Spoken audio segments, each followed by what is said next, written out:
Okay, well, with week 5 of the NFL season in the books, it's time for our week 5 King of the Hill recap. And this was not a good week, at least not for me. I am totally out of the King of the Hill competition. The Las Vegas Raiders lost to the Chicago Bears this week, knocking out my final pick.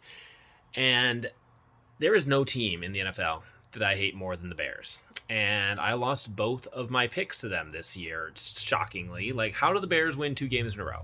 First, I picked the Lions to beat them, and of course, the Bears beat the Lions, which they shouldn't have. And then I picked the Raiders to beat them the next week, and the Raiders can't beat the Bears either.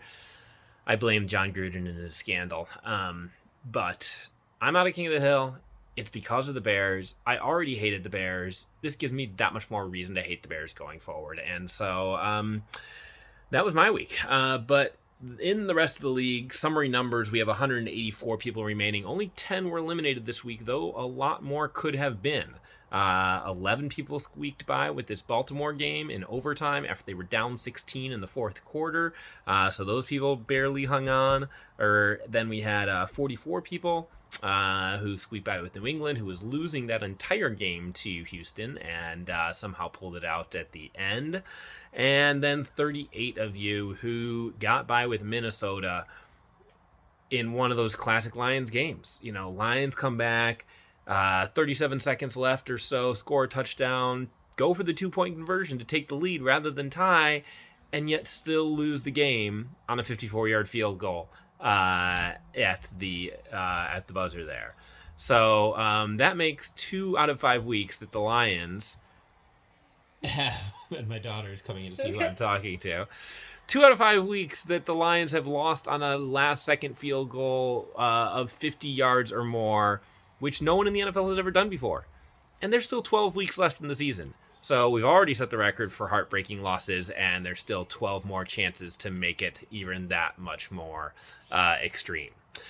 So we are now going to week 6. Again, 184 people remain. If you are one of them, congratulations. But I'd like to in particular call out 2 people that I think need to lose this week or coming up soon. And they are Jacob Lee and Sean Gray. I don't personally know either of these people, but both Jacob and Sean have gotten 3 out of their 5 wins by picking against the Lions.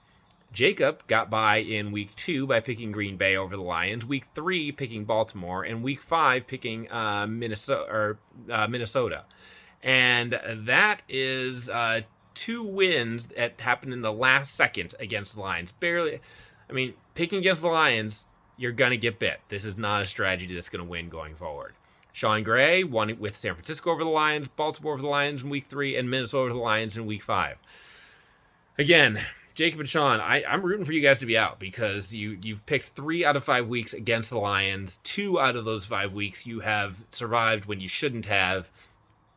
Pick against the Lions at your own peril. They are going to get a win here soon. They're a better team than, or they're at least playing better than probably their personnel suggests they should. So that's about it for this week. God, I hope the Bears just like fall in a hole somewhere and that the Lions manage to get a couple of wins. I mean, the good thing is that they're going to end up with a better draft pick as a result of all these close losses. And this probably wasn't a Super Bowl year for them anyway. Anyway, I'm out. Good luck to those of you that remain in week 6.